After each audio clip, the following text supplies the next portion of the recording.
This NFC North Predictions edition of the Sports Gambling Podcast is presented by WynnBET. WynnBET is now live in Colorado, Indiana, Michigan, New Jersey, Tennessee, and Virginia. From boosted parlays to in-game odds on every major sport, WynnBET has what you need to win. Sign up today to receive a $500 risk-free sports bet. Download the WynnBET app now or visit wynnbet.com and start winning today. We're also brought to you by PropSwap, America's #1 app to buy and sell sports bets. Use promo code SGP on your first deposit and receive up to $500 in bonus cash. That's PropSwap.com, promo code SGP. We're also brought to you by Pickswise. Pickswise is the #1 home of free sports betting picks. Visit Pickswise.com to make your next bet better. We're also brought to you by Underdog Fantasy. Sign up at UnderdogFantasy.com with promo code SGPN and receive a free $25 entry to use in Best Ball Mania 2 for a chance to win $1 million. And of course, don't forget to download the SGPN app. SGPN is giving you a chance to win $100,000 in NFL Week 1 exclusively on the SGPN app. Ooh, welcome everyone to the Sports Gambling Podcast. I'm Sean, stacking that money green with my partner in picks, Ryan. Real money Kramer. What's happening, Kramer? Dog. I mean, with just the marathon continues. Yeah. Division number 5 in the NFL preview series, Sean. We've already done AFC and NFC West. We've already done the AFC North. We've already done the NFC South, and now we are here to discuss the beautiful NFC North. Lots of drama. If I'm going to nominate a division to be as the league turns, at least for the off-season stretch, I don't know if you have that music with us, Sean. It's got to be the Green Bay Packers. Aaron Rodgers, will he come back? Sands through the hourglass. So are the days of our league.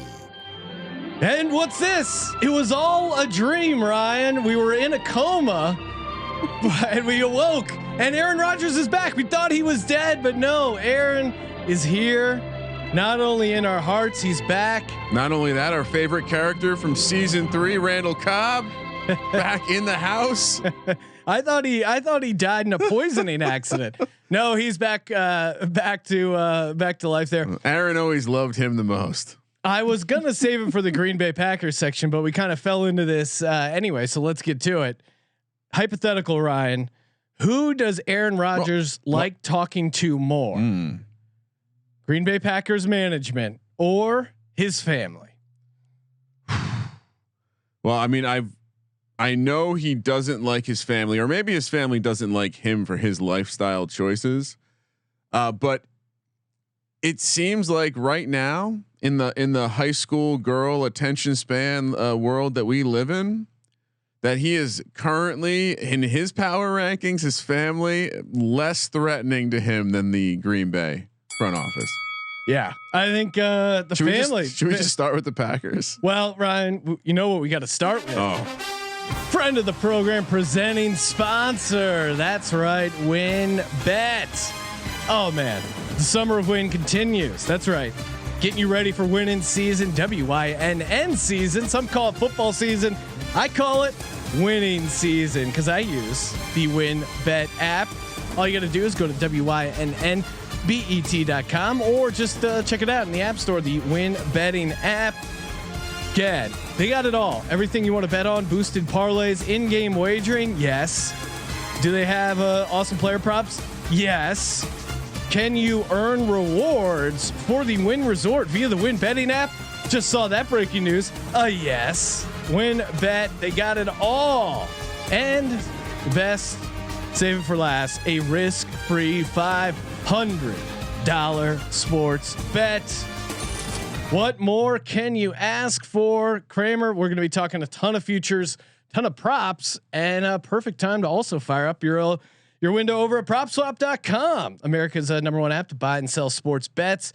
Again, best part about it is, let's say you had the Packers last year to win the Super Bowl. Probably Loser. a decent. No, Ryan, you could have sold it at the NFC Championship game, guaranteeing yourself a profit. A losing ticket can win. Yes, because you can sell it, and I thought you said we woke up from the dream.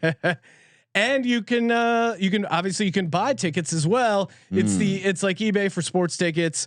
You can buy and sell, ensuring you'll get the best price. Average sellers on PropSwap make over $500 per month. I mean, between your part-time job at PropSwap and your risk-free sports bet, you should be loaded up, ready to go for the football season. Again, PropSwap, it's where America buys and sells sports bets.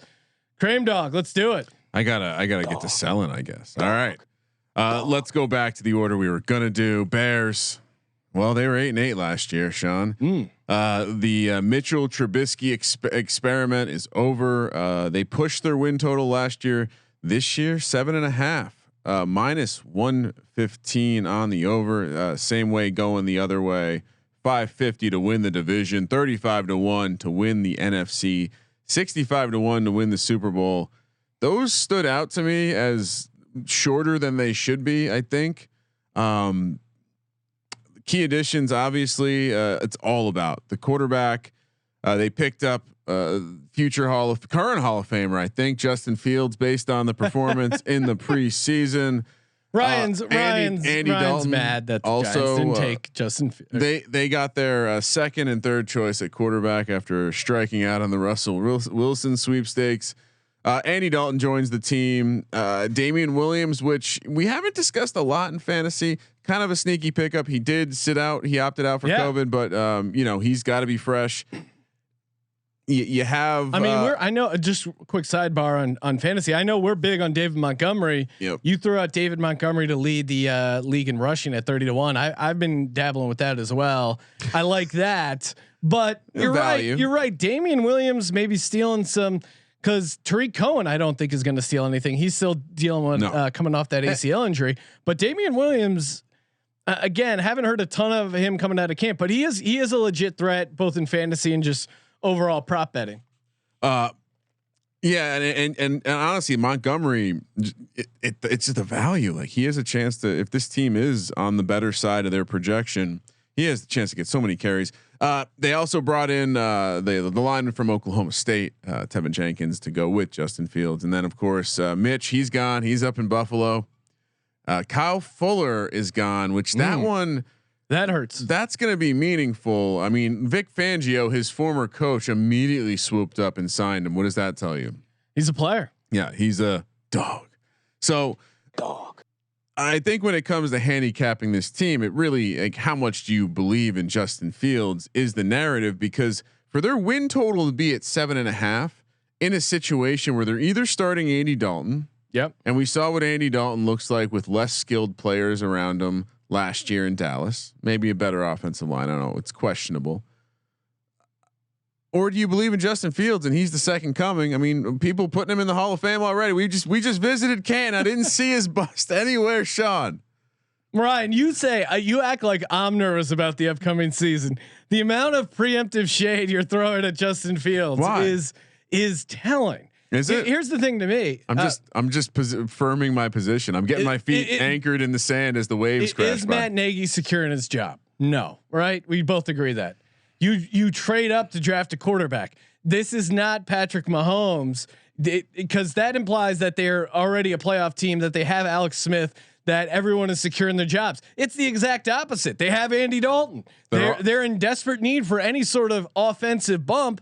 They're also the Chicago Bears, who have never had a quarterback, and maybe Justin Fields is that guy. Here's the thing. I mean, the defense was pretty solid last year, and the Kyle Fuller loss does make sense to bring up. Opponents' yards per play for Chicago, 10th in the league at 5.4. They always have a pretty solid defense, the Bears, and they've never had a losing year under Matt Nagy. Even last year, kind of a weird year. Started out hot, then got super cold, finished strong, got to the playoffs. Yeah, 8-8. Other than that, they've never had a losing year under Matt Nagy, which is crazy again that he's on the hot seat when another coach out there on the West Coast has 3 6-win seasons, and no one's even discussing him being on the hot seat. And you want to talk about quarterback issues? No one cares. Doesn't Matt Nagy get a pass? No one cares about. Well, again, here's the problem with Matt Nagy is he's had a loaded roster everywhere else, and the problem is the GM picked his quarterback. He traded up for him, and it wasn't the right guy. And so this team Are you talking about Mitch Trubisky? Yeah, and this team is chasing, right? And what do you know when we're out in Vegas, right? What do you know about the guy who's chasing? It's not a good spot to be in. No. Chase. When you're chasing something, it means you're overextending yourself. And while I'll give you that they weren't a bad team last year, and Matt Nagy has managed to put them in a position where they're fighting for the playoffs every year. But the question I would ask you is, are they really upgraded at the quarterback position this year? Yes, 100%. Yes. And here's the thing: they got 8 wins with one of the worst offenses in the league. Quietly, last 2 years, 24th and 27th in EPA. The past 2 seasons, dead last in third down conversions over expectation. Mitch Trubisky and Nick Foles sucked pretty hard. They figured out a version of the offense that Mitch Trubisky ran. It was a lot of boot action, design runs, RPOs. Now you bring in a Mitchell Trubisky on steroids, aka Justin Fields, a better runner, a guy that's better suited for boot action, a guy with just overall way more confidence than Mitch Trubisky, a guy that played at Ohio State versus 1 year at UNC. And the Bears could have some secondary issues. The offensive line is a red flag. How do you help the offensive line? RPOs, boot action, a running quarterback. The leash on Andy Dalton. I know he said it's my time. Okay, Andy Dalton, I get it. You don't. For the issue is Andy Dalton has no perspective on Andy Dalton because he is Andy Dalton. Whoa. Mind blown right there. The leash is so short on Andy Dalton. If he doesn't start out 3-0, I think Fields comes in. I think and I think Fields winning the job is a real possibility. I mean, last time we checked on the odds, it was like plus 250. It is not a crazy big dog for Fields to start. So that's where I'm at with this Bears team. I think they're quietly going to surprise. It sounds like you're high on them. Yeah. And breakout potential for Cole Kmet, Allen Robinson, dog. I liked Mooney as a receiver. He got open deep. Foles had him a couple times. He dropped that ball in the playoffs, but he could be explosive.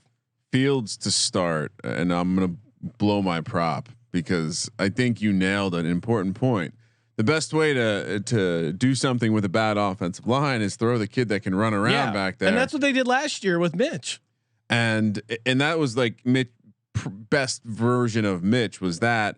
And when you read the stuff coming out of camp, they're basically saying like, boy, Andy Dalton's going to get his ass kicked back there. That's what they go with because they're not going to get. He's a statue.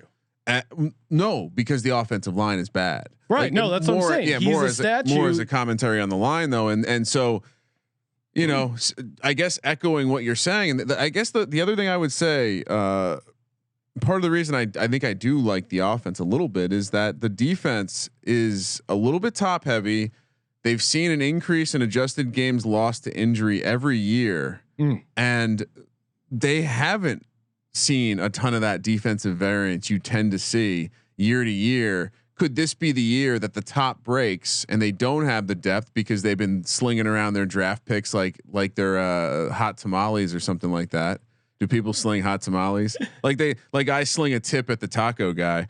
I think if another one of these teams that is hyper fragile, and if the defense falls at all, because don't be mistaken, the defense is why this team was able to go 8-8 last year, and if the defense isn't quite there. And I'm less confident that they will be there.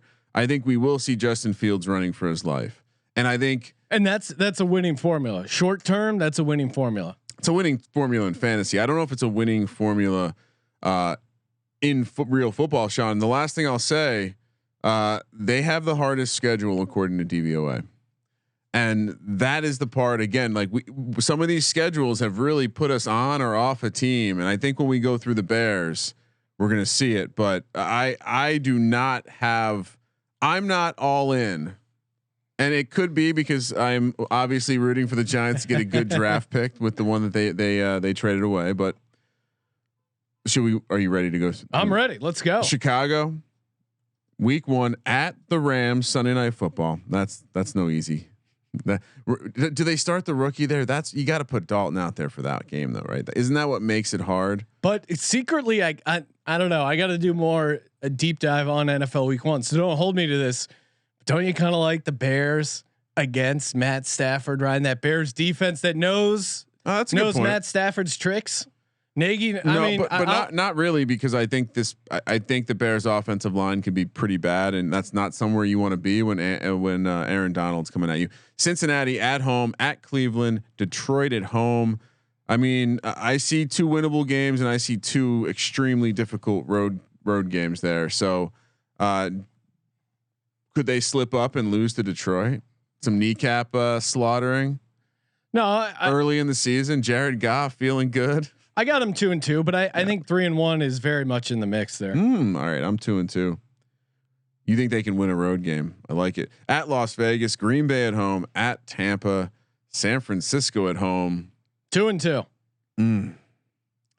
I'll be. I kind of want that Raiders game is going to feel like a home game.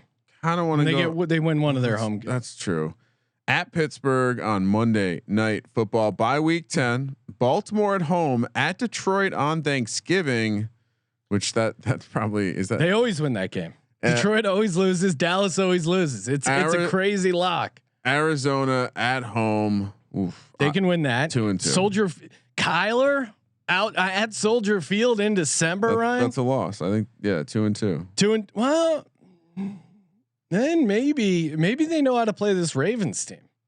I'm gonna go 3-1. Slight surprise there. All right, last quad at Green Bay on Sunday Night Football. Minnesota in prime time. That's probably a win. At Seattle, Giants at home. 2-2. Well, that's going to be for the draft pick. I'm going to say 1-3 for the first overall pick. Ryan, you're that down on Chicago. Here we go. 2-2. Yeah, 2-2.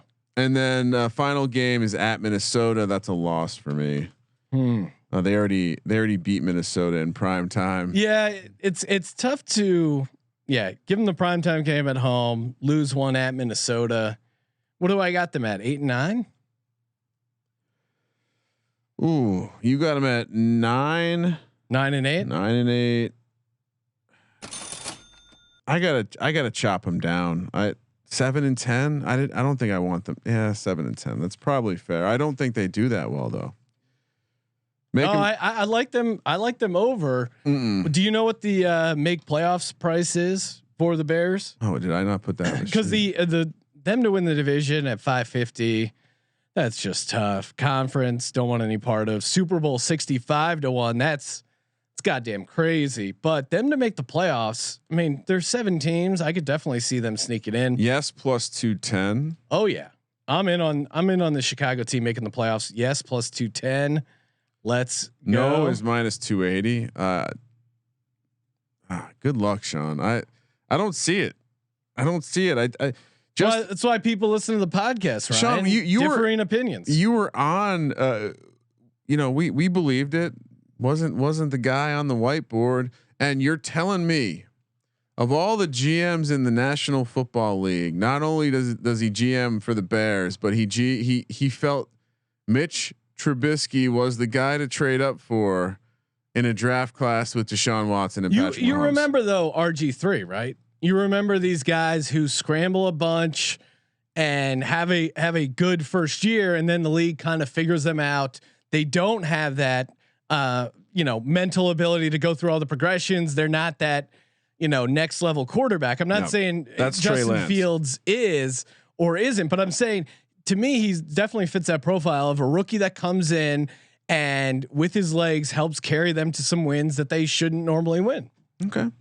That's what I got it at. And 7's your ceiling. I think I question him long-term as the quarterback, but I think especially first year before they realize how to play a guy like Justin Fields, I think there's a ton of value in them. And I think they're going to be dogs in a lot of situations. And I do think the they're a defense that's just historically pretty solid.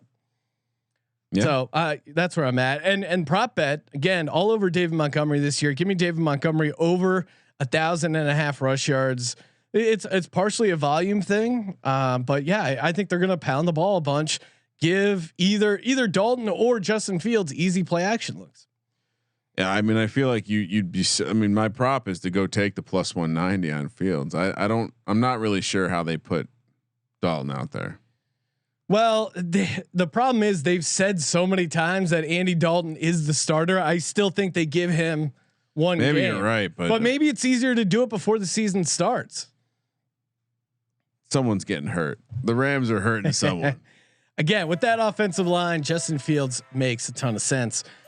All right, we're brought to you, Ryan. Pickswise, the #1 home of free sports betting picks, props, and parlays, helmed by a team of trend watching, data devouring sports fanatics, giving you the who, how, and why behind every prediction for every game. For every game, every day, and every sport, all for free. Visit Pickswise.com to make your next bet better. Again, you're listening to this. You love free picks. You love sports gambling. Just head over to Pickswise.com. Give them a whirl. Pickswise backs responsible gambling. If you or someone you know wants help, call 1-800-GAMBLER. Kramer, also my new favorite daily fantasy app, Prize Picks. That's right. You know, we love talking player stats, player totals. All you got to do, pick 2 to 5 players, decide if they will go over or under their stat projection. It's just that easy. They have a ton of stats to choose from: yards, receptions, touchdown, even fantasy points. And again, the more players you pick, the more you win. You can win up to 10 extra money. Wow, that is crazy. I love the cross sport action: NFL, college football, NBA, college basketball. So many options. And if you're a DGen on the run, Prize Picks entries can be made in 60 seconds or less. Their app is 4.8 stars in the App Store. Again, it is the easy way to play daily fantasy. Daily fantasy simplified. Find it in the App Store and Google Play. Use promo code SGP to receive a 100% instant deposit match up to $100. That's Prize Picks, promo code SGP. All right, Sean. Next up, Green Bay Packers 13-3 again, over 9 again. Yeah, and last year felt like the regression year for them, right? I feel like before the season we were screaming regression. Yeah, or people were. I don't believe we were. I think we were kind of like, hey, why not? 10 is the win total this year. The drama's over. Aaron Rodgers going to play at least one more season in Green Bay. I think if nothing else, he's clearly angry and he wants to go somewhere else, and that could be the recipe for a fiery year. 10 is the win total, -150 on the over, +120 on the under. A little bit of manipulation there. -160 to win the division, +600 to win the conference. 13-1 to win the Super Bowl. Matt LaFleur seems like he's a pretty good coach. We like Jamaal Williams, but I don't know if we're too worried about him leaving. They do still have AJ Dillon waiting in the wings, 2nd round pick last year. One of those picks that didn't make Aaron happy. I do think it probably, if nothing else, is the fact that he's got Randall Cobb, the fact that he got his boy. It was all about Randall Cobb. Freedom is around the corner. What is the Randall Cobb of his relationship with his parents, Ryan? Is there just one? Maybe he wanted to adopt Randall Cobb into his family as well. I just think that obviously he was pissed off that they got rid of Randall Cobb, and he's trying to prove a point or something. But I think this is a team that's made the conference championship 2 seasons in a row. Yep. Aaron Rodgers is still in his prime. Can you have back-to-back FU seasons? And maybe this is his 3rd FU season in a row. The first one didn't feel like as an FU. And again, why we were all over how he was actually going to stay. 1, an athlete's never going to give the money back, but 2, he's done really well in the Matt LaFleur system. He really likes Matt LaFleur and the way he calls games. And you see it. They have the running game. They have the receivers. We love what him and Devontae Adams can do. I think as soon as he confirmed he was coming back, Devontae Adams becomes the #1 fantasy wide receiver. Yeah. And for you to sit here and tell me that their win total should only be 10, Like we need to have a further conversation. I get it. They have a tough schedule, number 3 according to Football Outsiders. They had an easier schedule last year. Sure, they have their shortcomings on defense, but they again crowds. They have a home field advantage. Yeah, that's going to matter. They got a nice bump. They're the fucking Packers, and they once again, if the Vikings are the team that's going to be their competition, I'm not worried. I love -160 for them to win the division. I think it's an absolute deal. I think back to the coach. I think the coach is clearly putting them in the best position to win, and Aaron Rodgers sees his freedom. Like this is his send off. This is his Lambeau send off season.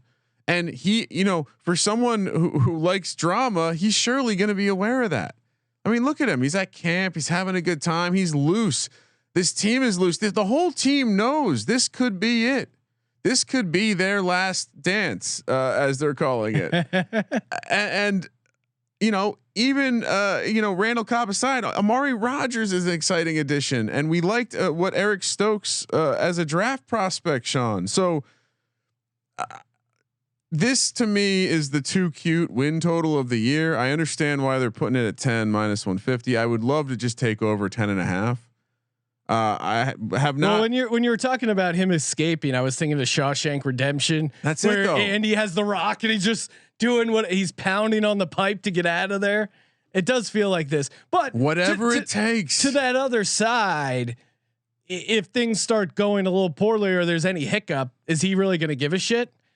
He'll just be like, "Oh, I'm not coming back next year." But he doesn't really seem, when he's actually on the field, he doesn't seem to have that mode. That seems to be reserved for his personal life. You can't be that good at football and act like he's going to go on the field and not give it his all. Yeah. That's the part. So for them to lose, for you to lose this bet on the win total at 10, they have to go 9-8. You would have to lose 8 games. Kidding me? How many times in Aaron Rodgers' career has he lost more than 8 games? 0. Incorrect. 1. 2018, where they bottomed out 6-9-1. No, he got hurt. He got hurt that year. No, but he started 16 games. Did he? Yeah, you're thinking of 2017 where he got hurt. He was 4-3. Another year he was 6-3 in shortened seasons. But yeah, I mean, there's a reason he's Aaron Rodgers. He's good. He's gonna win a bunch of games, and they don't have McCarthy there. They have a real coach. So. No, and again, he's got good chemistry with LaFleur. Bakhtiari is out until October. They're saying the left tackle. That was a big reason why they ended up kind of getting their shit pushed in a little bit at the championship game. But even that, man, they really blew some opportunities there. Yeah. Yeah. +7 in turnover margin. Maybe that regresses a little bit. They were 4-2 in 1-score games, but even that was only 32% of their wins. No Jamaal Williams. I think Aaron Jones is poised for a massive year as well. And I think you were bragging riding in the car how many shares of Aaron Jones you have in the second round. Go back early in the summer. We're just laughing at people. Really? Yeah. Aaron Jones at the end of the second round. What are you guys doing? Did you not see the last 2 years? We did the same thing last year. Really? You guys, he had 16 touchdowns. What are you guys doing? When you look at their offensive production charts, total DVOA first, unadjusted VOA first, weighted first, passing first, rushing fifth, first down second down first, third down second, first half first, second half first, red zone first. This is just a team that executes. And sure, you can point to Aaron Rodgers' touchdown percentage last year and say he will regress because his whatever it was like 9.1%, super high, like just insanely high. Everything all right, Sean? I dropped my glasses. Oh no. Insanely high. So sure, maybe that regresses, but he had 8 more touchdowns than anyone else.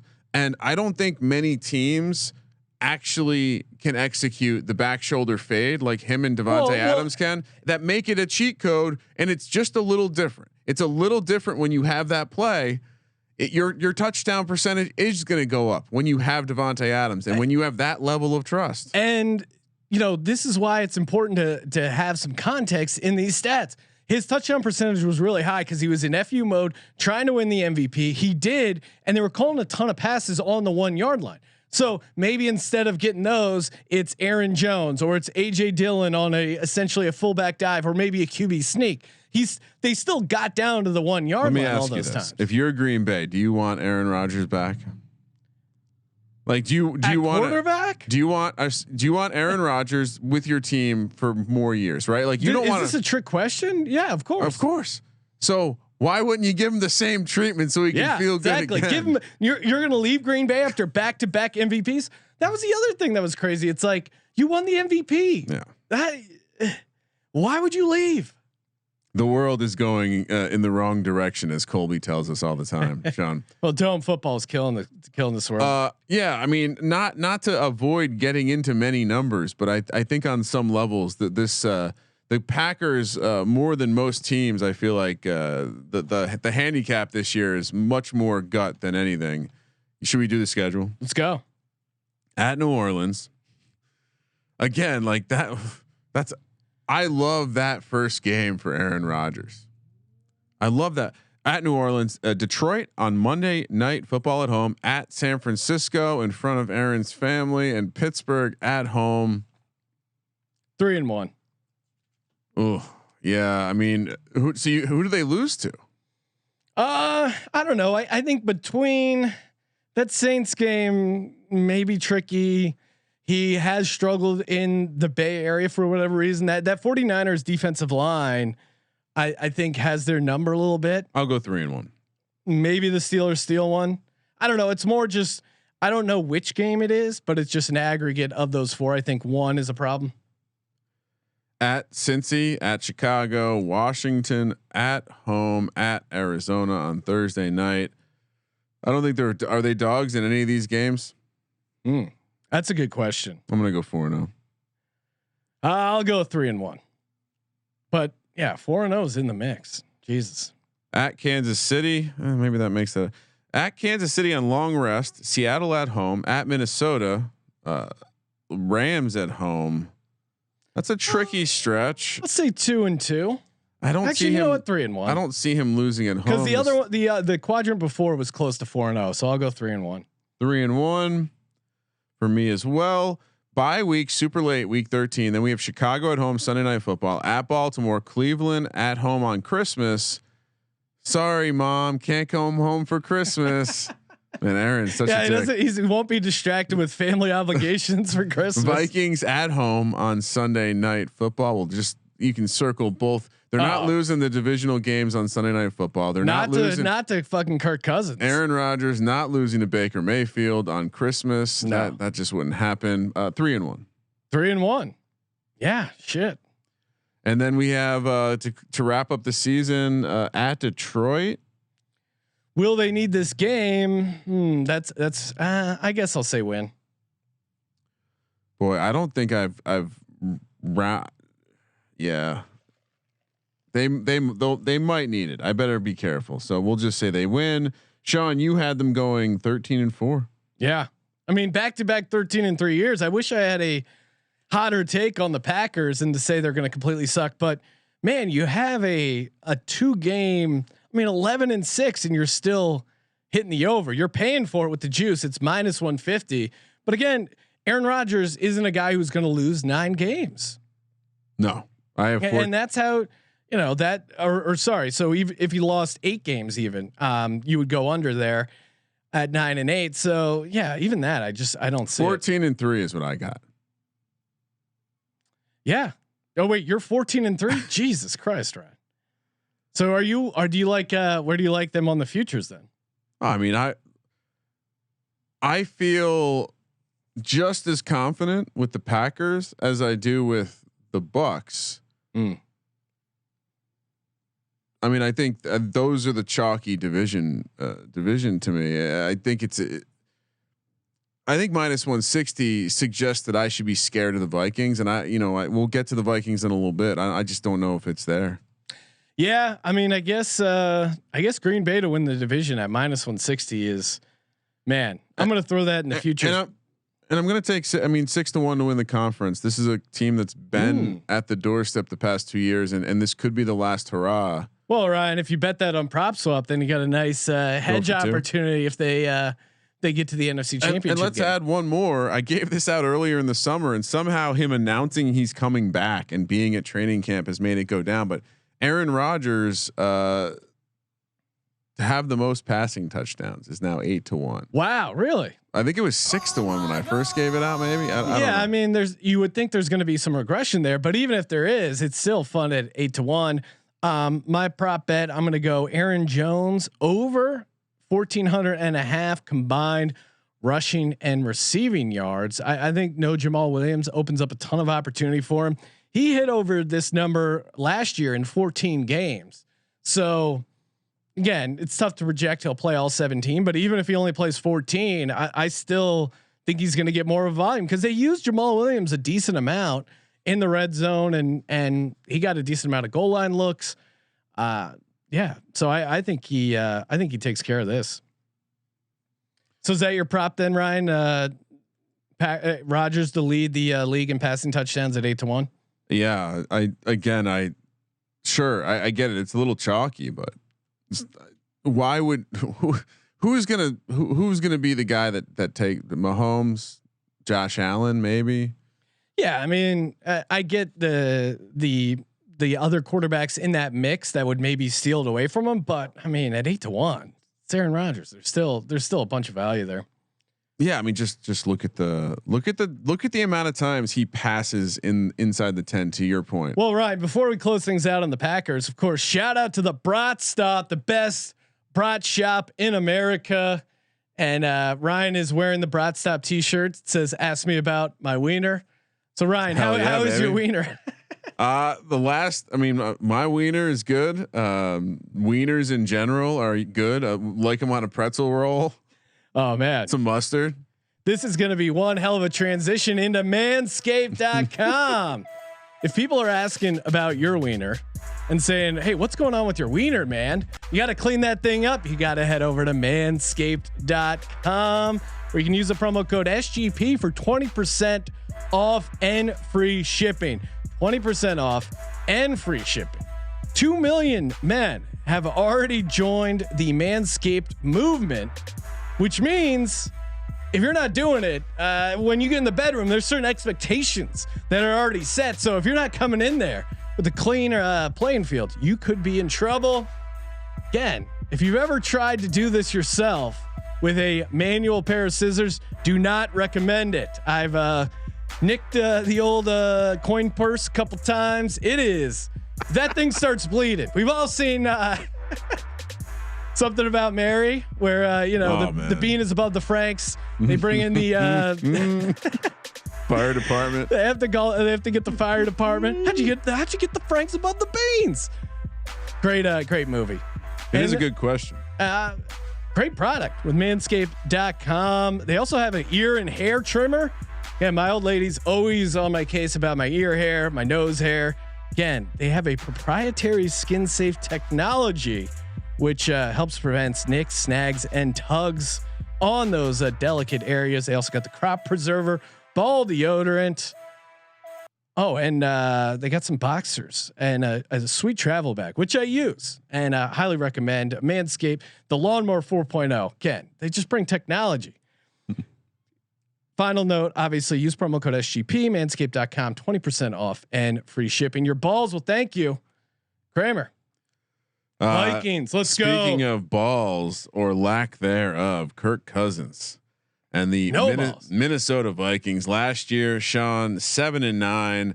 The defense kind of failed them. They weren't the worst offensive team. They went under their win total of 9.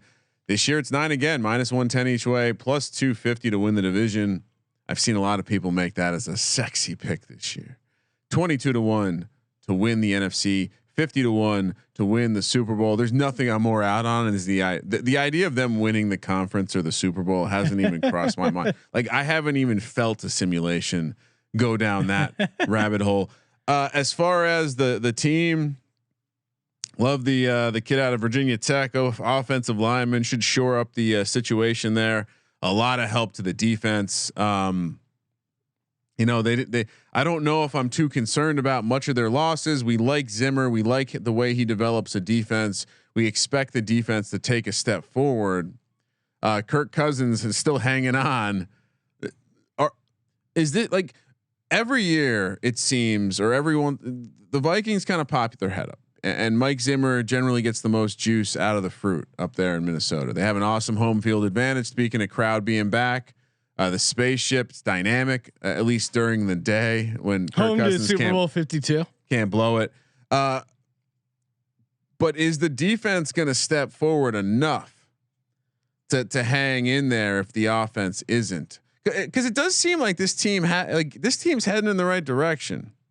Yeah, and again, they are one of those teams where home field really my thinking noise. Home you just field, made a Mike Leach thinking noise. Home field. Someone should pull the Mike Leach sound effects. Those are great. Home field is gonna matter. Since 2016, Minnesota had a 24-9 record, and it was 21-9-3 against the spread at home. So at home, non-prime time, they are a team you want to bet on. Zimmer was fired up with that defense, saying it was like the worst defense they ever had. They're not going to let that happen again. And you kind of got to believe him. Nothing crazy as far as the turnover margin, 1-score games. I mean, they were 3-3 in 3-point games, 6-4 in 1-score games. Nothing crazy outlier there. And they had a pretty tough schedule last year. They didn't get unlucky from an expected wins or a Pythag perspective, Sean. But this year the schedule is pretty tough again. According to the Football Outsiders, it's 7th. You were talking about Zimmer earlier. I did jot down a quote from him. Talking to the team, he's been telling them we can't start winning until we stop losing. And if that isn't some great blown coach speak, I don't know what is. My concern with this team is that I do trust Zimmer to have the defense taking a step forward.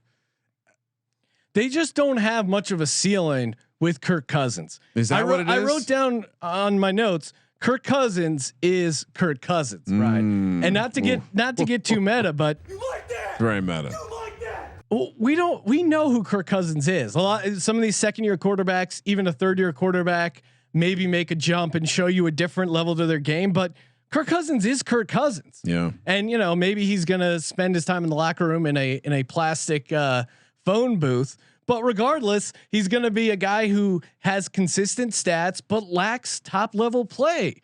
When you're driving to the stadium on Sunday as a defensive coordinator, you're not worried about stopping Kirk Cousins. No. But to the other side of it, they do have Dalvin Cook, they do have Justin Jefferson, they do have Adam Thielen. Like, they have a bunch of good guys around him that can kind of help carry the offense. But can they carry it to a crazy ceiling? That's tough to predict.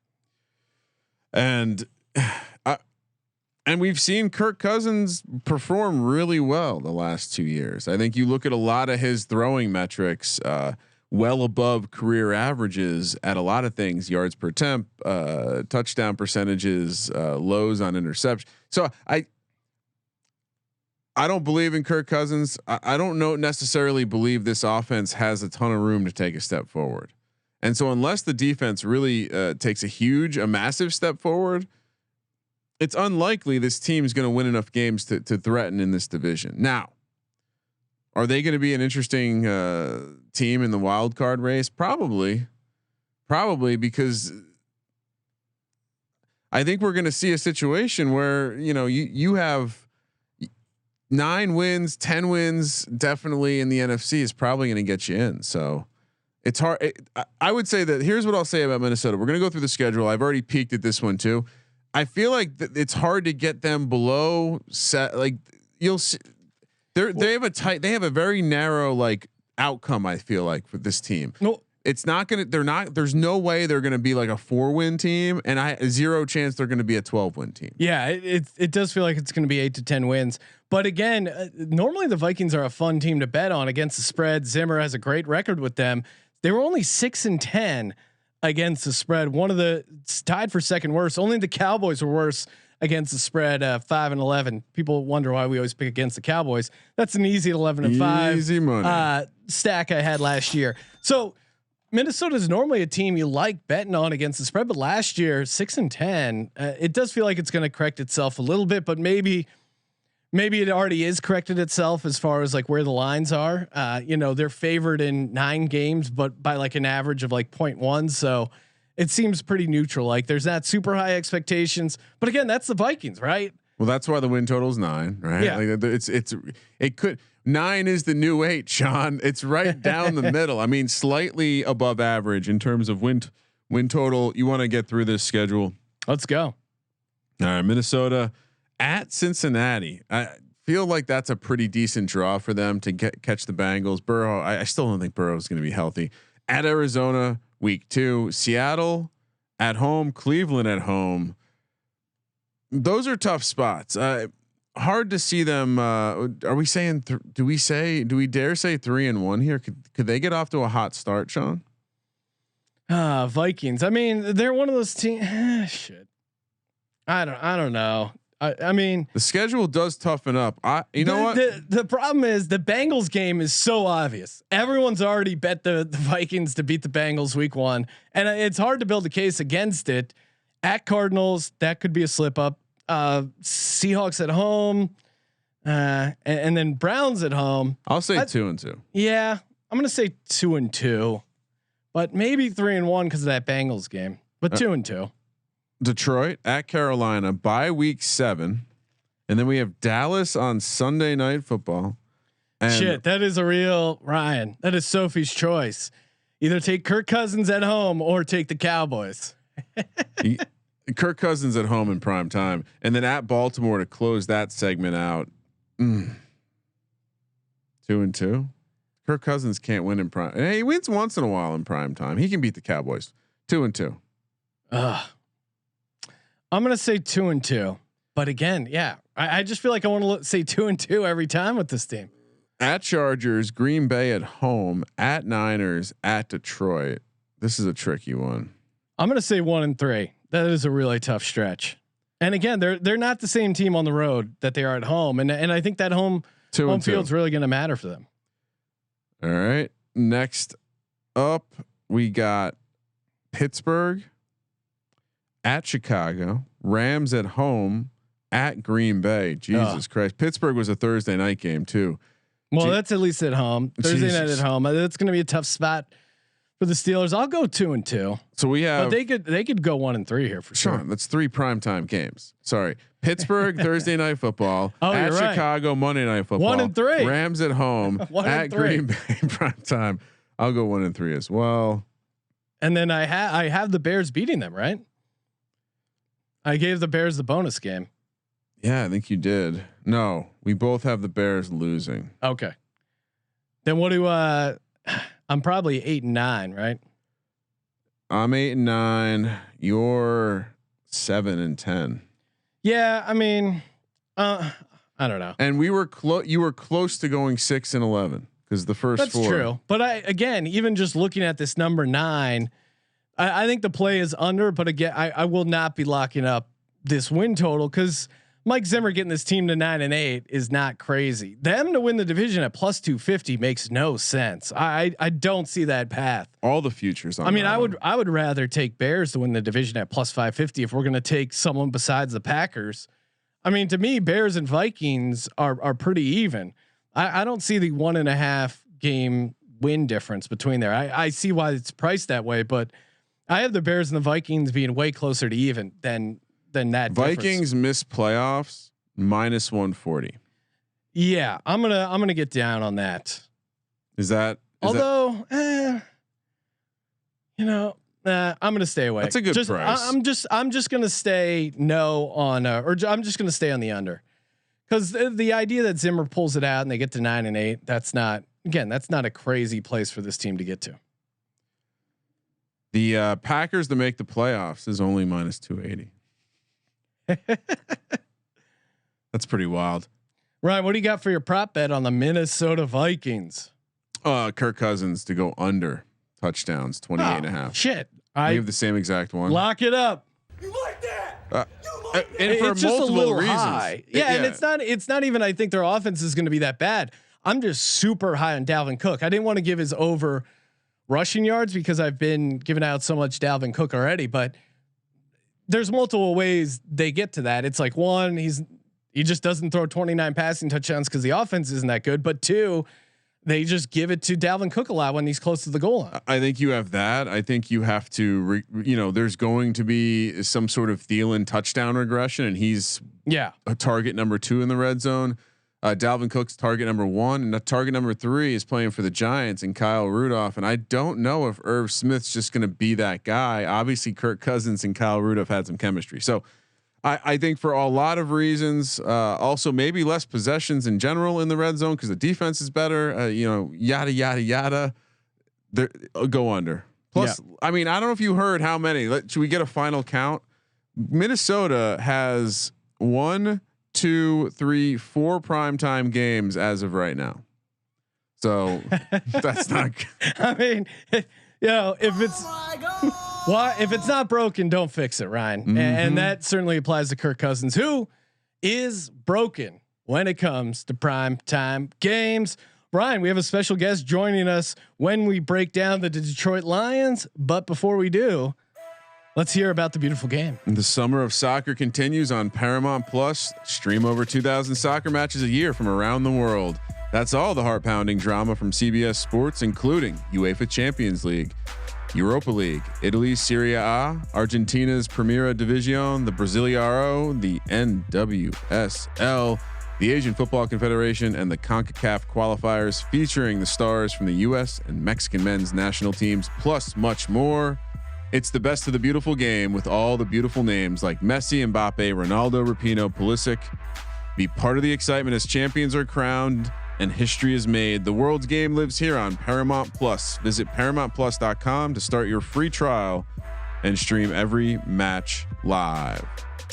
Joining us on the line, he is a host on 97.1 The Ticket, huge Detroit sports fan, Lions expert, Dan Leach, hacking a butt here live. Football's right around the corner. How do you feel about your Lions going into 2021?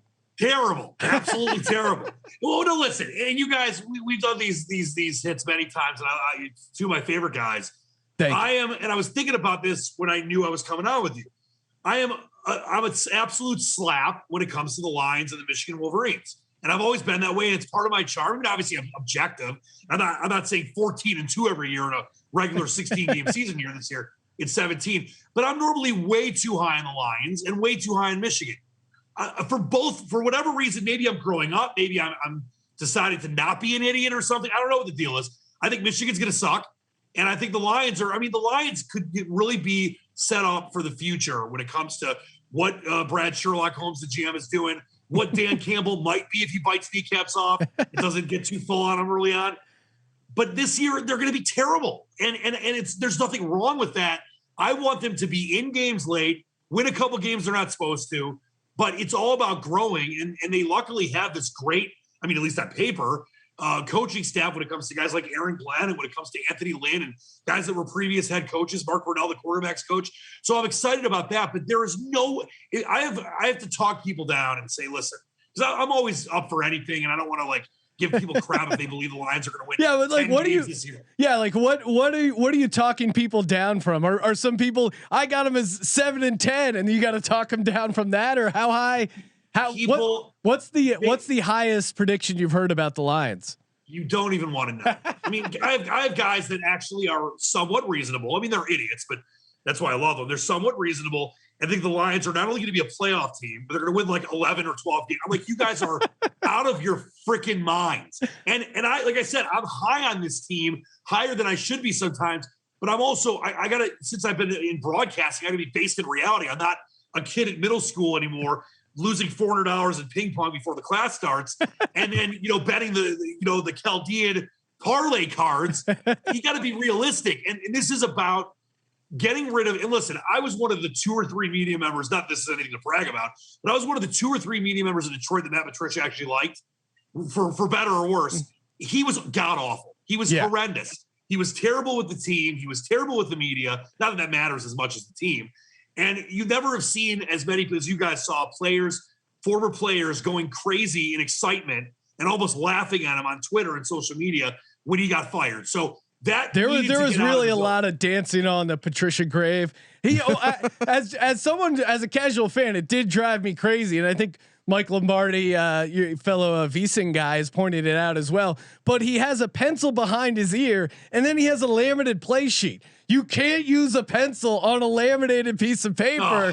That's, I mean, I know that. You don't have to pretend like you're also taking the SATs with like ready to bubble in some Scantrons there. Like what message were you trying to send? He didn't really come off authentic. It was just, hey, I know Bill Belichick. I'm going to beat Bill Belichick. And as much as it's easy to goof on Dan Campbell so far, and the biting kneecaps is fun, but he at least seems true to himself.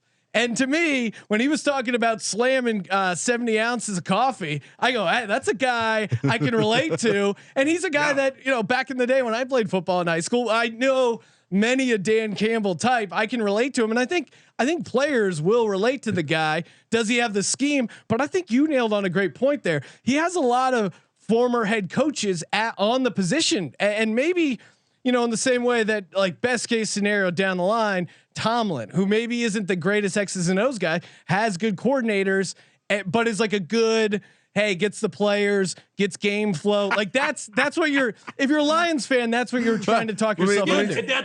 And by the way, a couple things, just to touch on one about Patricia, whether it was fair or not, he was doomed ever since he literally got started with the sexual assault allegations. That was a whole, that just ruined, whether it was fair or not, ruined everything for many different reasons. Two, I in honor of you guys, I'm wearing my Matt Stafford coach shirt. It's obviously tongue in cheek, but if Matt Stafford is going to say the only place he won't go is New England because Patricia's there, you've got problems.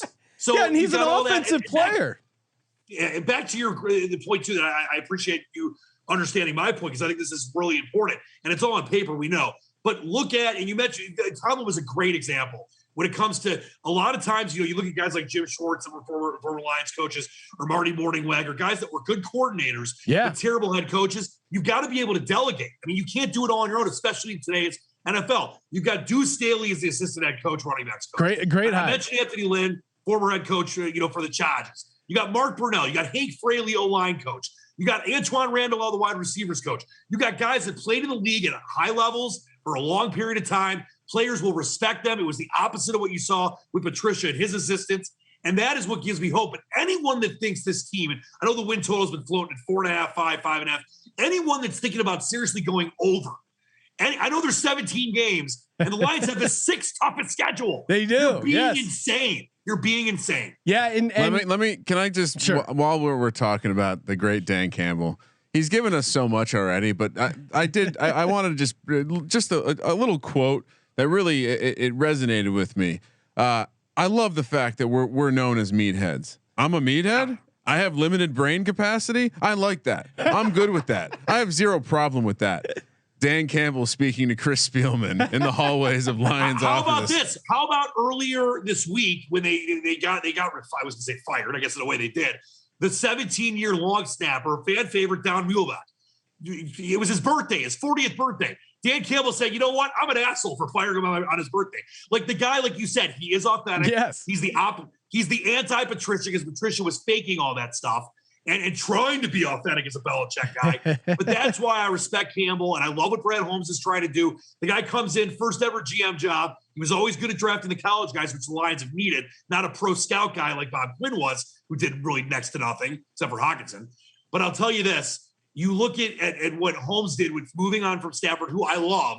I was a huge Stafford guy. I started years ago when I first moved back and was getting my act together. I'm now 10 years sober. When I was just getting sober, I used to wait on Matthew Stafford at a restaurant called J. Alexander's when he was a rookie. He is a great guy. He cared about the fan base. He cared about the franchise, but it was time to move on. Yeah, he gave it a good run. Yeah, listen, it wasn't his fault. He had bad moments here and there. If you want to try to blame Stafford, which many people did here, they called him Stat Padford and all the nonsense. You're being short-sighted and silly. But it was time to move on. And Jared Goff is not saying he's the answer. To me, I liken it as we're degenerates to playing poker, which I love. It's like having aces. You can fold Jared Goff. You could, bet the pot on him. You can just call. You can limp in. Who knows what Goff's going to be? But it's about the future, and you have flexibility with Jared Goff. Yeah, I mean, I would be surprised if Jared Goff is the long-term answer in Detroit, but me too. And he doesn't have McVay in his helmet. We'll see. The Jared Goff, Dan Campbell relationship, to me, these guys seem polar opposites, like a warm weather quarterback who's doesn't know where the sun rises versus Dan Campbell.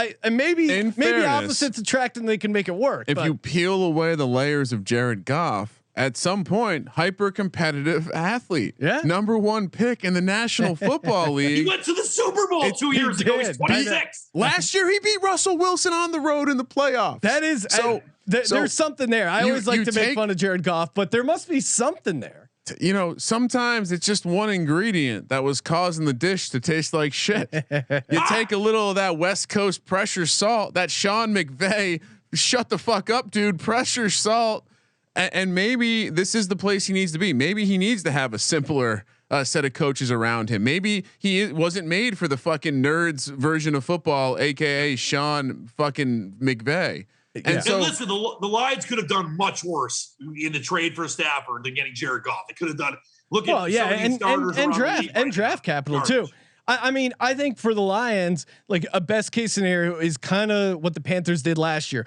New head coach, where they're competitive in games, covering some of these spreads because they're getting a bunch of points, but ultimately only 5 wins. But you see some progress or promise for the next year. And let me quick hammer these out while we're talking about it, because the win total is at 4.5, over -150, under +120. They of course 5-11 last year, going under 6.5.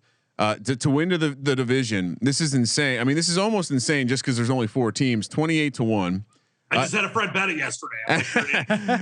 NFC 100-1, Super Bowl 200-1. Sean, to make the playoffs, 7 teams make the playoffs. To make the playoffs.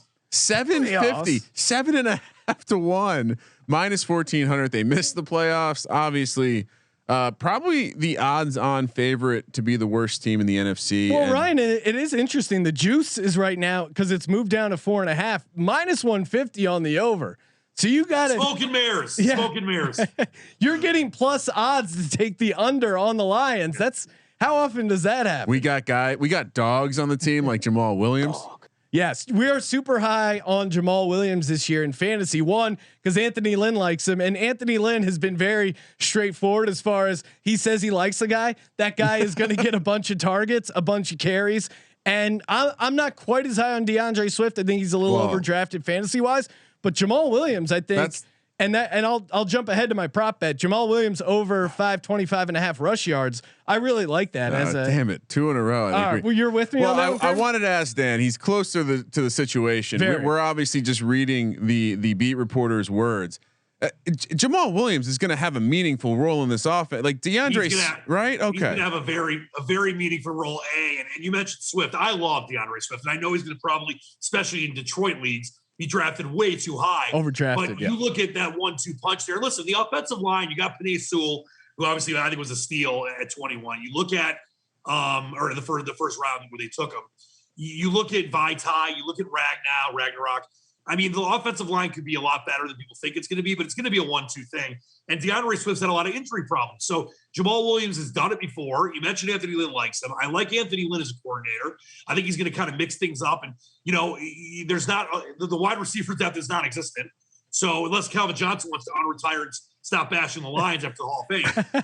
So you're going to see the Lions under Dan Campbell's kind of premise is be this rough and tumble team and bite kneecaps off on defense, but really be gritty on offense. I think you're going to get a lot of carries from Swift and a lot of carries from Williams. So I like your feeling on that Jamaal Williams prop, but I think DeAndre Swift's going to have a pretty good year too. Out of the backfield. What about kind of keeping an eye on Amon-Ra St. Brown? There's like a lot of rumors that maybe he's going to be involved. Maybe Kramer, we do a ton of the underdog best balls and use the promo code SGPN and get a free $25 on that. But the best ball where you're drafting 18 rounds, is it worth taking a shot on Amon-Ra St. Brown? What have you heard about him so far in camp? I'll tell you, if you're going to look at, and we know you guys know this, and I've covered the Lions for a long time, and many a mini camp, many a training camp. And I will tell you, one of the last few times that I really knew someone was going to be special was the first time I saw Kenny Galladay. He has been buzzing about Amon-Ra St. Brown. He has been probably, I don't want to say the greatest player in camp because that's not true. But when you think about the guys that I trust that cover the team a lot closer than I do, that are there every day, and all the different things that you've seen in training camp, which is not a ton to read into sometimes. I'm trying to remember. Why can't I remember his name right now? He came from the Broncos, and the Rams, the running back that won a Super Bowl. He looked amazing a couple years ago too, and he ended up getting cut. But St. Brown has gotten a lot of buzz, and I think he's going to be a part of. Listen, it's the one position that you're completely lacking at. I mean, all due respect to Perriman and Tyrell Williams, and yeah, you got some retreads, but he's going to be a part of this offense. Jared Goff and him you've already seen that report in training camp. That's true, and we'll see how he progresses. But yeah, he's definitely worthy of some buzz right now. I saw someone make a reference to it looked like the rapport that a young Jared Goff built with Cooper Kupp. So if that's true, I mean, we need and Sean, I read that a week ago. I've been picking up shares of Brown in best ball because again, you can get them for basically free at the end there. To me, as the ultimate contrarian, I will say I mean, much like I went out on a limb and threw out the Texans to make the playoffs as a fun prop at 13-1. I am finding myself thinking the Detroit Lions are going to be a fun team to take cover this. Like if we finish this year, Dan Campbell finishes like 11-6 against the spread or something like that. Cause this team, well, and Brian, they're favored in 0 games right now on the look ahead line. They will be favored in 0 games. And by the way, CJ Anderson was the running back I was thinking. Oh, that's right. Yeah. He looked great. He looked great in training camp, but he got cut. So it's one of these things where I think and this is why I'm, with all due respect to my sycophantic, idiot friends, some of them that are saying 10 wins. I mean, come on. That what I can see is the Lions will probably be favored in 0 games. They might be double-digit dogs in plenty of them. I don't want to say half because the NFL is still this era of parity. But I could see them being a team that wins 5, 6, or 7 games that is in a ton late. Yeah. Kind of like the 0-16 team that was, and not that it's saying anything, the greatest 0-16 team in sports history. They were in over half their games. Yeah. A lot of those games came out in the final possession in 2008. So I think that's the high side for the Lions. They'll win a couple games they shouldn't.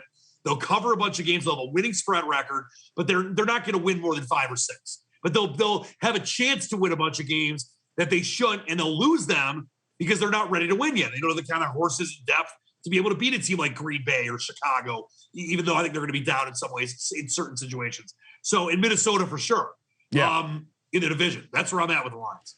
Yeah, you can get the over under on Detroit division wins is 1.5. Again, same thing. You got to do -150. I would take the over. You got to take -150 on the over. Bad teams, Ryan. We always talk about bad teams. What is their Super Bowl for the Lions? Their Super Bowl is going to be some of these home division games. If they're not competing for the playoffs, whatever. But maybe the Bears at home. That's when they get up for the game, or the Vikings at home. Yeah, that's when they get up. I think smart people are going to make, and this is going to be the ultimate clip. Smart people are going to make money betting the Houston Texans and Detroit Lions this year. 100%. I'll throw out my prop for you. Jamaal Williams over 725 combined yards. Okay, yeah. Parlayed. Let's with go. Hockenson to go over 5.5 receiving touchdowns plus 450. Okay. That's a nice dog price. You stole mine. Mine's Hockenson. By the way, I got it at 5. Is it moved to 5.5? No, I took a sucker bet there, but it was a fun sucker bet. But I think Hockenson, this is the one of the few things, the few good things that the previous regime did. When you look at Bob Quinn, and he obviously was good at evaluating pros, but not college players. I didn't like the fact they took. I mean, there's only been 5 tight ends taken in the top 10 in the last four decades, and Mike Ditka was one of them. So I thought it was terrible to take him that high. But he is a specimen, and if there was 1 or 2 or 3 bright spots last year in an awful year, he was definitely one of them. I think he's not only going to go over 5; he might have 8 or 9 touchdowns because the Lions are going to be down in a ton of games.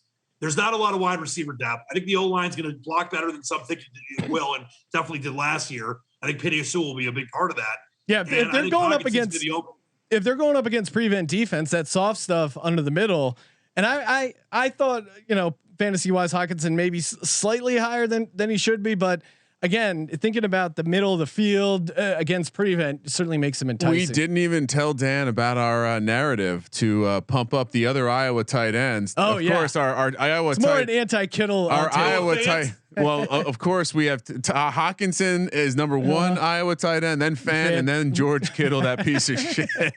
We just like making fun of George Kittle. But yeah, I mean, I'm super high on Hockenson as well. Obviously, Sean made him my number three fantasy tight end. Kramer, let's get through the schedule. See where we're at here. All right, let's walk 4. All right, so we got to find 5, Sean. We got to find 5. All right, Detroit starts with San Francisco at Green Bay, Baltimore at home at Chicago. Oh. Can you say 1 and 3? If not, I think not only 1 and 3. I'll tell you this: they'll lose to San Fran. They'll be close in Green Bay because they always are. It's a Monday Night Football game. They'll get blasted by Baltimore, and I'm not saying that I'm calling for it right now. I know Justin Strawberry Fields look great in the preseason. I am not high on Chicago. I think the Lions could go in there, and that could be their one crazy first half of the season upset. But they'll probably lose. So 1 and 3. 0-4 is probably the best. I love that. Give me 1 and 3, and I think it might be week 1 against the Niners and fuck up everyone's survivor pool. I'm slightly higher on the Bears than Dan, but I'll go with you 1 and 3. And the Ravens going on the road, non-conference road game, maybe a surprise there, but the 49ers messing up everyone's survivors. That would be funny. Especially one of the ones I'm in. It's $300 an entry. It's like 120. Yeah, we're in the Circa one, which is super fun, but that's like $1,000. So we can't mess this up. Last year, right? What, like 40% of the pool lost when the Colts they all had the Colts against the Jags, and that blew up. We were week dancing 1. on their graves. At Minnesota, Cincy at home, at the Los Angeles Rams, Philly at home. There's 2 winnable games right there, but they're only going to win one of them, 1 and 3.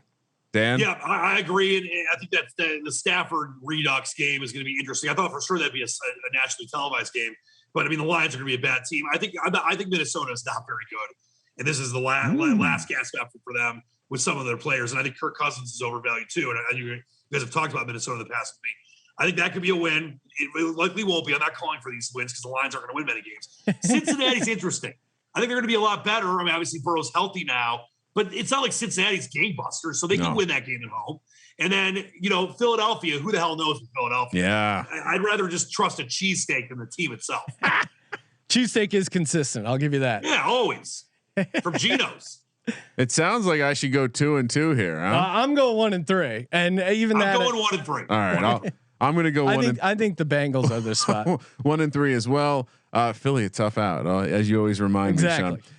Middle of the season, they got the Tom Brady treatment. Bye in the middle of the year at Pittsburgh, at Cleveland, Chicago at home on Christmas, and Thanksgiving, and Minnesota at home. 1 and 3, because the Lions, like the Cowboys, they do struggle on Thanksgiving.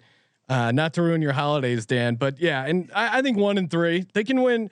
They'll win one of these division games, but it feels like it won't be the Thanksgiving one.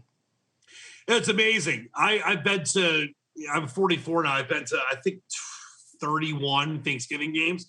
And for such a long time, the Lions were great on Thanksgiving. They had like a decade where Peyton Manning and freaking Joey Harrington came back and they lost by an average of like 38 points. I think they're going to beat Chicago on Thanksgiving. They'll probably lose the Minnesota game. I think they lose both to Pittsburgh and Cleveland. So I'll go 1 and 3, but a small chance. If there's over 1.5 prop, take it plus the 130. Because I think they could beat Chicago. I mean, I told you I'm not high on Minnesota either, but I think they definitely beat Chicago on Thanksgiving. And all the Lions fans that want to call in now to my station and tweet about how the Lions blew it by not taking Justin Fields, I think they'll calm down for a minute. They'll have like 4 picks. So you're both going 1 and 3? Yeah, 1 and 3. 2 and 2, baby. Wow, Ryan. It's higher than the Lions fan. There we go. Childhood memories of loving Barry Sanders. Next up, last 4 before the bonus spot, and this is tricky. At Denver, Arizona at home, at Atlanta, at Seattle. Yikes! You know what? I think just the fact that their coach is at some point in this season going to headbutt a man with a helmet on, that's going to keep this team going 1 and 3. My dad, I mean, Dan Campbell is a lock for most likely to bleed on screen during a game. Yeah, like you can just see it, and most likely to swear in front of small children at some point. Well, and again, we talk about the decaf nose beers, Ryan, the smelling salts. Yeah. I will be extremely disappointed if there's not some video of him ripping smelling salts on the sidelines. He's a lock there. I mean, if Jim Mora Jr. is gonna rip smelling salts, certainly Dan Campbell is. this is not a good part of the schedule for the Lions. No. I mean, you got 3 road games, and even I'm not super high on the Cardinals, but I think matchup wise, that could be tough for them. I'll go 0-4, unfortunately. Well, I'm just going to do this because one of my good friends, I call him Baby Dave because he is a baby, is a huge Broncos fan. He's from Detroit, but he's always lived here his entire life. I've lived in like 15 different places, always been a Lions fan. And that was the extra game they added. I think the Broncos quarterback situation is garbanzo beans.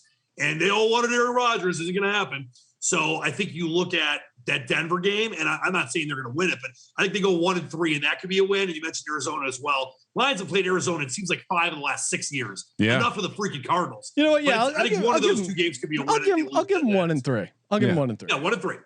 And then the bonus spot, Green Bay at home. Sean, we both gave this one to Green Bay earlier in the episode. Yeah, gotta. So we got to hold true. Dan, does Detroit have a chance against Green Bay? Well, no, but if it comes down to that game for the Packers getting to the playoffs or winning the division, and the Lions have improved throughout the season, like I mentioned, was the goal for me as a Lions fan this year to see them go and start competing better throughout the year, play better late in games, not blow as many situations as the Patricia regime did. I could see the Lions, if let's say Goff's playing well and you've got enough juice on offense, the defense is playing at least moderately well to hang in a game. Because I'm not that high on Green Bay either. I mean, I love Aaron Rodgers, but I think that could be a weird scenario, like a crazy upset. But the Lions have kind of owned Green Bay for the better part of 5 years. Especially that's what's great about the division games. But I doubt they're going to win that game. But if it means something for Green Bay, you never know with that division game. Kramer, what was my final record then? 4-13. So are you giving that a win or a loss, Dan? You know what? Just for shits and giggles. Yes. I'm going to give it a tie. A tie. Oh, wow. We have never 17-17. It's first ever tie predicted. Let's go. In the history of the Sports Gambling Podcast. All right, Dan coming out strong with and this is a really creative way to pick the under and still be optimistic with a tie in the pack. 4-12-1. Nice. With a tie with the Green Bay Packers to end the year. Sean, you have them going 4-13. Okay. I have them going 5-12. I kind of like Dan's idea of sneaking a tie in there somewhere. Dan Campbell is the ultimate tie coach. That's great. Unfortunately, I don't think they get Houston this year. That would be the ultimate tie. That'd be like the Super Bowl. Yeah. Or the stupid bowl.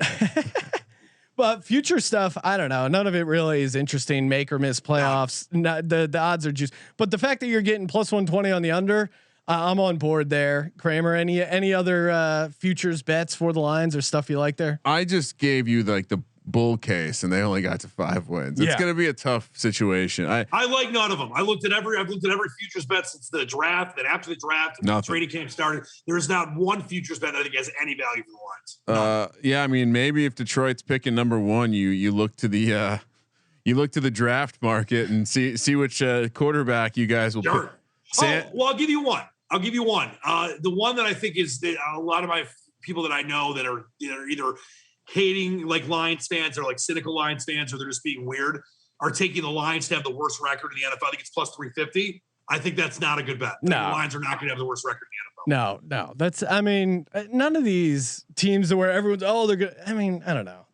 At 3-1, that's not a great value at all. And the 0-17 bet is even stupider. I think that's 10-1 or whatever it is. They're not Dan Campbell, he's going to run out in the field if they're going to go 0-17. Yeah, that man is not letting them go completely defeated. If they go 0-16 into the Packers game, he'll coach that game naked. Guaranteed.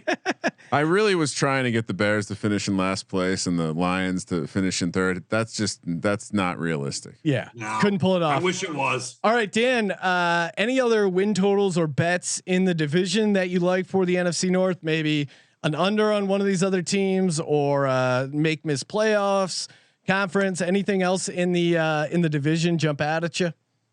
Well, like I mentioned, I'm really not buying Green Bay. I understand, what Aaron Rodgers could do for you. And I just think there's going to be dysfunction again.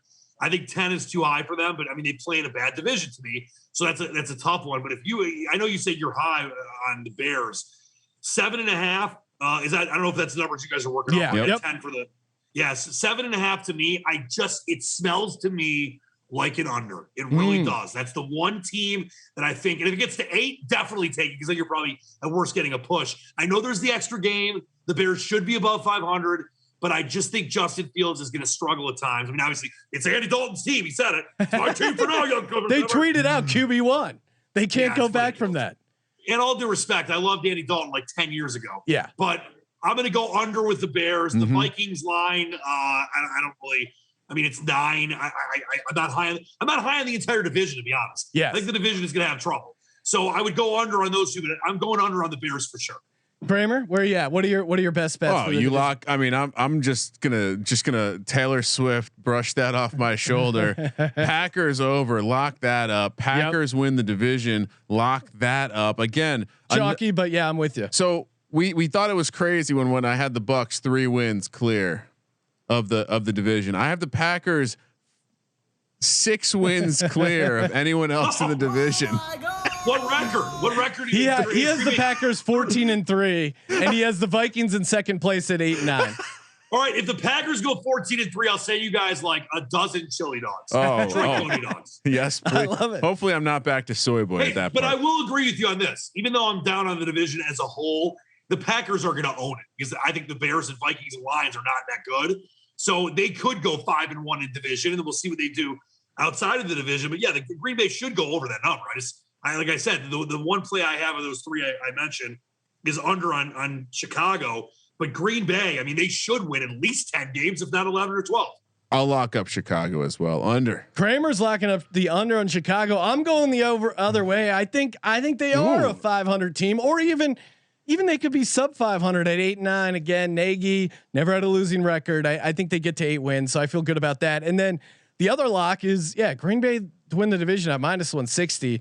This is more just a fade against the Vikings, which are plus 250 to win the division. I just don't see that. There's no one else that can win the division unless Green Bay unless Rodgers gets hurt in week 2 and is out the season. There's no one I think that has. I know that people will say Minnesota's got enough talent. I don't see it, and I've seen these teams up close for years, obviously. Well, and there's no one else that can win the division other than Green Bay. That's why the lines are 28-1 or whatever it is, and there's no chance. I mean, the Green Bay's going to win this division, and laying 160 is really not that bad of a price. No, 160 is a pretty solid price.